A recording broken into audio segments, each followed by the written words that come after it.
Todos precisamos aprender a homenagear as pessoas de bem e as pessoas que se notabilizam e também são de bem, olhando nos olhos delas. Dia desses eu fui visitar o meu querido amigo Wellington Elias. Nos próximos dias eu vou voltar a fazer a visita ao Wellington Elias. E hoje fiz questão absoluta de convidar para vir a esse programa, ao lado do Wellington Elias, uma das duas personalidades mais importantes do rádio esportivo da história em Sergipe. Carlos José Magalhães de Melo. Como vai? Tudo bem? Tudo bem, bom? meu querido. Viu que eu decorei direitinho, não completo? Não. Carlos José Magalhães de Melo. Você decorou bem. Não, aliás, você é um companheiro de velha data. Graças a Deus. Mas, Magalhães, eu me lembro muito bem, inauguração do Batistão.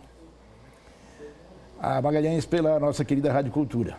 É verdade. Começou a cobertura que podia ser, como todos os narradores esportivos, historicamente sempre fizeram, ir lá para narrar, e somente para narrar. Magalhães fez a abertura e fez toda a cobertura, comandando a cobertura. E eu me lembro muito bem, bota essa câmera aqui, que eu fui à sapataria onde meu pai trabalhava. Eu podia ter ouvido o rádio e acompanhado a transmissão de casa. Seleção brasileira jogando aqui, inauguração do Batistão. Mas eu fui à sapataria onde trabalhava meu pai, que Deus já levou. E eu vou dizer, assim, de forma bem clara. Eu estive em Salvador esta semana e quando eu voltava, o pessoal no carro tocou Altemar Dutra, meu velho. E eu não tenho vergonha de dizer não. E tanta saudade de meu pai, cheguei a chorar. E Magalhães é uma dessas saudades que eu tenho do meu querido pai, que me ensinou a ser apaixonado por futebol. Como foi aquela cobertura? Foi um momento muito importante para o futebol do Brasil, e em particular para o futebol sergipano, e eu diria também para o Nordeste brasileiro, que foi o primeiro estádio inaugurado com a presença da seleção brasileira.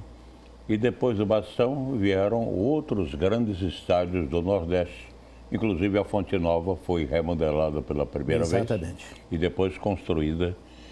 E outros tantos grandes estádios, como o Rei Pelé de Maceió, como o Castelão de Fortaleza, outro Castelão que se implantou em São Luís do Maranhão, o Estádio de Pernambuco.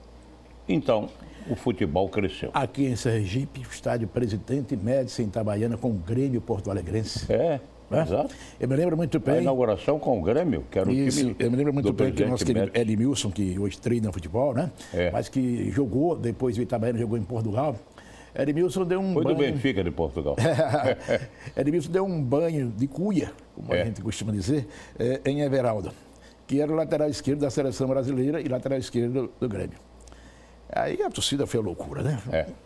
O lateral esquerdo da seleção brasileira, Everaldo tranquilo. Isso foi no primeiro tempo, no segundo vai Everaldo dar um banho em Edmilson. É boa memória sua. Não falha. Né? Sabe, Magalhães, eu aprendi com meu pai a me apaixonar por futebol.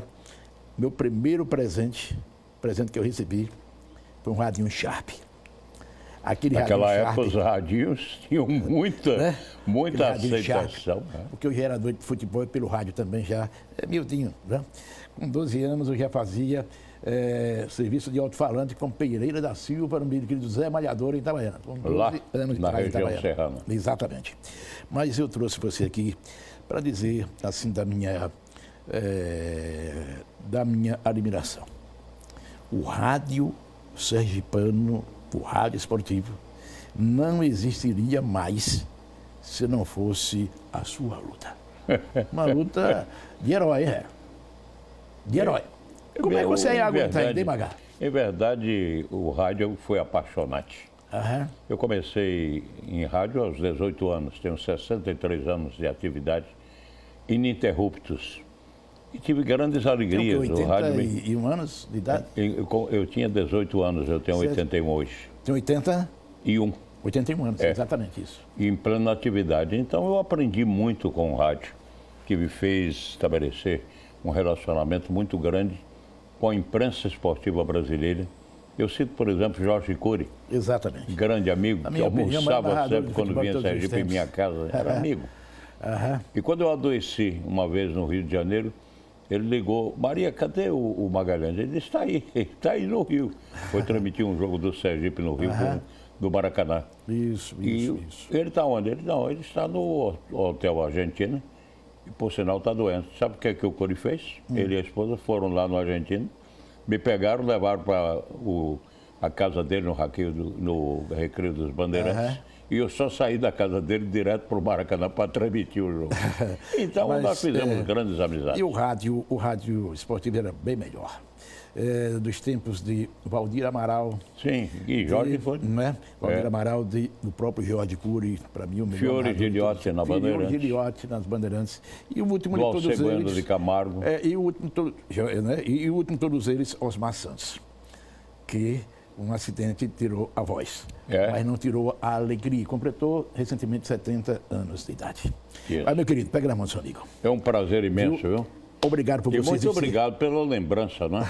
Eu sou grato também. Obrigado por você existir. Um abraço de coração, obrigado. Tá bom? Obrigado.